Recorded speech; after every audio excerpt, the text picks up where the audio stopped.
হাওয়াটা আনাইব না। বানাবো তো মশলাগুলো ঢুকাই লই দিবাতে মশলা জানিতে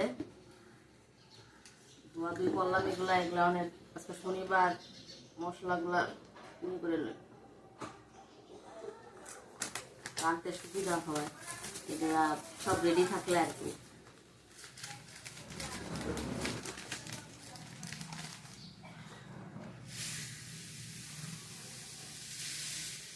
সামনে দেখা আর একটু কি কি করতেছি এটাতে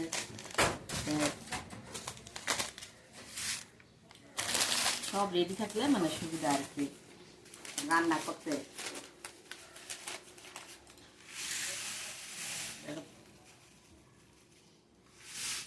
কি কি আছে কত বুঝতে পারবি কি কি আছে মশলা? বুঝতে পারছ না? এলো জিরার গুঁড়া, হলুদের গুঁড়া, কালি জিরা, পাঁচফোড়ন, লঙ্কার গুঁড়া আর চাইছে গোটা জিরা।